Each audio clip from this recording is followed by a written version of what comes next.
kita akan kembali lanjutkan perbincangan. Kang Ujang, silakan diberikan pandangan. Yang sempat tadi saya singgung, saya tanyakan tentunya kepada Bang Doli, apakah kemudian yang Kang Ujang kemudian khawatirkan, ini kemudian salah satu cara untuk mengakomodasi dari gerbong Pak Jokowi, gerbong pemerintahan sekarang, apakah termasuk jajaran menterinya yang mungkin dititipkan untuk pemerintahan berikutnya? Ya kita kan mendengar juga di media massa kan, Pak Jokowi punya orang-orang yang dititipkan. Itu kan bisa secara langsung, bisa juga ada caranya kan. Cara-cara yang memang yang soft gitu. Yang soft itu caranya salah satunya bagian daripada membuat tim transisi itu. Kan agak aneh juga kalau tim transisi itu dibentuk dari pemerintah yang sekarang kan itu. Ya oleh karena itu saya melihat di mana-mana tim transisi itu dibentuk oleh yang menang tadi.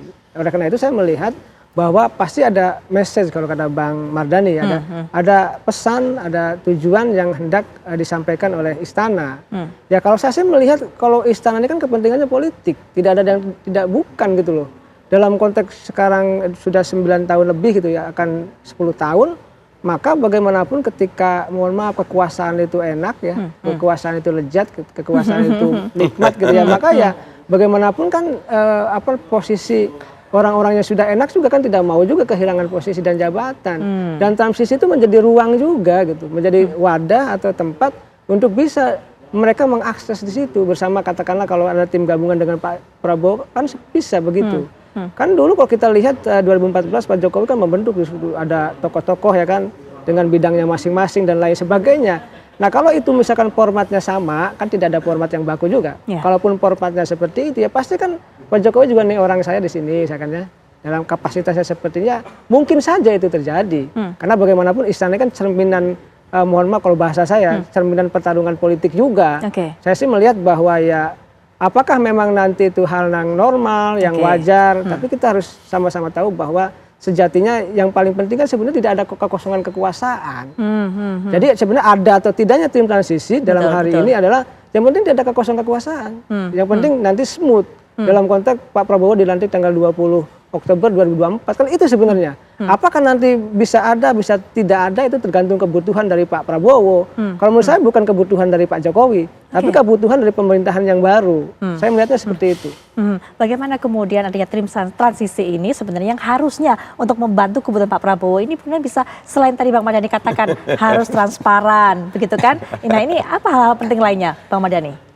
Kalau tadi ngutip ketua saya ya Pak Doli ya, memang sejatinya mestinya biarkan Pak Prabowo duduk bersama timnya dahulu, tim pemenang nih, membuat roadmap, membuat gagasan, menuangkannya dalam proses teknokrasi yang rapi, baru nanti bisa mengajukan. Pak Jokowi bantu dong timnya untuk tim transisi. Saya udah punya program nih, biar kita tidak perlu ada penurunan speed of development, ya permintaannya dari Pak Prabowo memang. Kalau itu yang terjadi, maka Pak Jokowi monggo, mau apa? Mau Menteri Keuangan dipanggil kah? Mau, nah yang mungkin agak menggelitik saya, Put, ini nih ide Pak Jokowi atau ide teman-teman di KSP. Walaupun kadang-kadang Pak Jokowi itu punya 2, 3, 4, 5 unlimited skenario gitu loh. Dengan semua pemainnya gitu loh. Selama ini yang saya pahami. Jadi kalau ini idenya Pak Jokowi, mungkin bisa diserukan, biarkan belajar Pak Jokowi jadi Pandita Ratu. Lengser ke Prabon. Oke, mundur dulu, toh udah ada anaknya kok gitu loh. Biarkan Pak Prabowo, head of chip-nya yang akan datang buat desain dulu. Sehingga semua pikiran besar Pak Prabowo, benar Pak Prabowo sangat dalam banyak kesempatan mengagumi Pak Jokowi. Saya melihat, saya membaca, saya mendengar. Tetapi tetap Pak Prabowo entitas yang berbeda dengan Pak Jokowi. Dengan segala pengalamannya, dengan segala kapasitasnya, dengan segala mimpi-mimpinya. Saya baca buku Pak Prabowo, Indonesia Paradoks, itu bagus sekali gitu. Beliau benar-benar pengen speed of development itu tinggi gitu loh. Bahkan beliau punya badan penghasilan negara, ya Dirjen Pajak tuh mau dimasukkan sehingga kekuasaan Menteri Keuangan tidak super dominan seperti sekarang. Yang ngatur mengambil penghasil uang sama spending uang juga mau dipisahkan. Ini beberapa pandangan saya, biarkan Pak Prabowo lebih dahulu yang membuat perencanaan. Kita khawatir Pak Prabowo-nya belum siap, karena bagaimanapun setahu saya kubunya Pak Prabowo betul-betul bertempur habis di MK kemarin gitu, sehingga mampu menghasilkan keputusan yang quote-unquote menang telak gitu.